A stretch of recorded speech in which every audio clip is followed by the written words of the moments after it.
Abertura do mercado aéreo brasileiro e volta da franquia de bagagem. Será que essas mudanças vão ser positivas para o Brasil? No vídeo de hoje eu vou tentar responder isso para vocês. Então roda a vinheta e vamos nessa. Pois é, galera, no vídeo de hoje eu vou conversar com vocês um pouco sobre a abertura do mercado aéreo brasileiro e a volta da franquia de bagagem, mas é óbvio que se você ainda não conhece o canal, não perde tempo. Já acessa, se inscreve e não esquece de ligar as notificações, porque desse jeito o YouTube sempre te avisa quando eu postar um novo vídeo por aqui, que normalmente é de segunda a sexta-feira, às 19h30, beleza? Então agora chega de enrolação e bora pro vídeo. Bem, quem recentemente viu aí notícias sobre viagens ou notícias econômicas deve ter percebido que uma nova lei está sendo aprovada, já foi aprovada na Câmara, já foi aprovada no Senado e está sendo aprovada agora pelo presidente, sancionada, se transformando de fato em lei, que é a abertura do capital aéreo brasileiro, ou seja, empresas, fundos do exterior vão poder investir em empresas aéreas nacionais, vão poder abrir aqui sua empresa com dinheiro totalmente vindos do exterior, coisa que antigamente não era permitido, existia um limite e isso travava o desenvolvimento de várias empresas. Eu quero falar também sobre a polêmica das malas, mas eu vou esperar um pouquinho. Primeiro eu vou falar desse primeiro ponto da abertura do mercado aéreo brasileiro e depois eu vou falar um pouco para vocês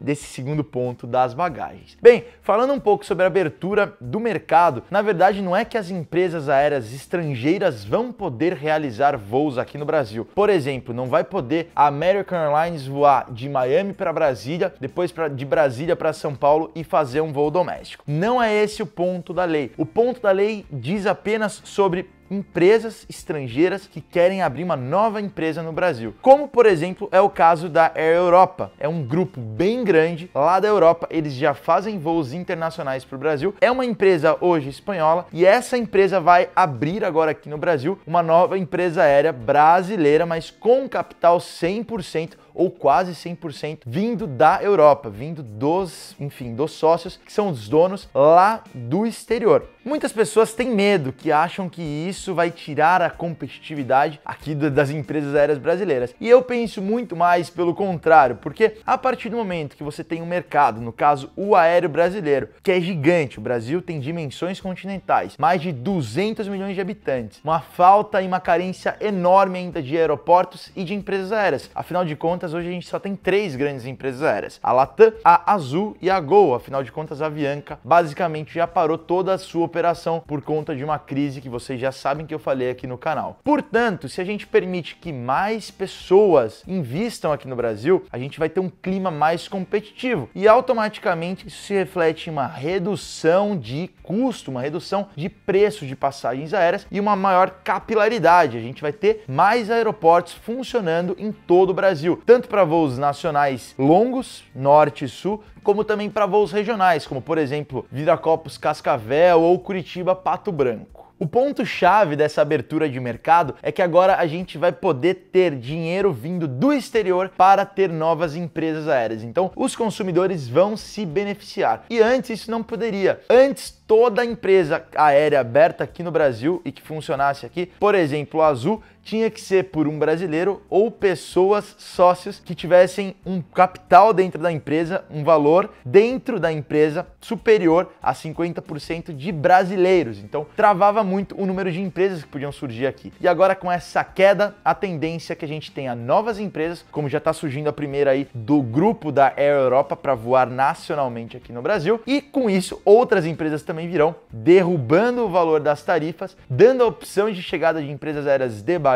custo e também de empresas aéreas regionais, o que a gente tanto precisa aqui no Brasil. Agora eu tenho certeza que eu vou falar sobre uma coisa que muitos de vocês não vão concordar comigo, mas eu tenho meu ponto, que é sobre a volta da franquia de bagagem. Sim, eu entendo que foi muita sacanagem o que aconteceu no Brasil quando a gente teve a retirada da franquia de bagagem, seguindo a tendência que é mundial. Europa, Estados Unidos, Ásia, em todos esses lugares a gente não tem mais essa franquia de bagagem porque os governos abriram um precedente para que surgissem empresas aéreas de baixo custo, como por exemplo na Europa a gente tem a Ryanair ou lá na Ásia a gente tem a AirAsia, que são empresas aéreas de baixo custo e que cobram basicamente tudo, só não cobram uma água que você toma dentro do avião, agora o resto você tem que pagar tudo. vamos ser sinceros, se a empresa aérea ela já é obrigada a colocar 23 quilos agora de mala por passageiro, é óbvio que vão ter passageiros que viajam, que nem eu, que não levam mala despachada, e tem outros passageiros que vão levar 23 quilos de mala despachada. Ela não sabe se aquele passageiro vai levar ou não, mas ela tem que imaginar que aquele passageiro vai levar. Então, automaticamente, ela vai colocar esse custo de transporte. Afinal de contas, avião consome combustível quanto mais pesado estiver, e esse custo, ele é bem grande dentro dos custos da empresa aérea. Portanto, se os passageiros poderão levar mala, ela obviamente vai cobrar isso na outra ponta, que é na ponta do cara que está viajando. Eu entendo que num primeiro momento, quando as empresas puderam cobrar, elas cobraram muito caro, estão cobrando muito caro. Eu não acho que os valores que elas cobram hoje é justo. R$60 uma mala é muito caro, principalmente se você está viajando com 2 ou 3 malas, que o valor é até mais alto, mas eu acho que o governo deveria ter colocado um limite. Então a gente deve colocar R$20 no máximo por mala ao longo dos próximos 5 anos. Com isso, a gente ia ter uma migração automática de um regime fechado aéreo em relação à bagagem para um regime onde poderiam novas empresas aéreas surgirem realmente de baixo custo. Agora, com essa medida, com certeza várias empresas de baixo custo não virão para o Brasil. Afinal de contas, se a mala vai ser obrigatória, a empresa aérea de baixo custo não vai poder oferecer uma tarifa de baixo custo, não vai poder oferecer, por exemplo, Rio-São Paulo a R$70, vai ter que oferecer a 130, 140. E para ela oferecer o que as outras empresas nacionais já oferecem, como a Latam, a Gol e a Azul, provavelmente ela não venha para esse mercado de baixo custo. Então, em resumo, eu gostei da abertura de capital de mercado, mas eu fico um pouco com o pé atrás dessa volta de franquia. Já falei que acho que deveria ser cobrado um valor por 5 anos máximo, a empresa deveria ser obrigada a no máximo cobrar um valor por mala e não simplesmente cobrar o quanto ela quisesse, que deu muito problema a isso. Minha opinião é essa, concorda, não concorda? Deixa aqui nos comentários, eu quero conversar com vocês, beleza? Curta a vida porque ela é única, valeu, eu vou ficando por aqui, até mais, tchau!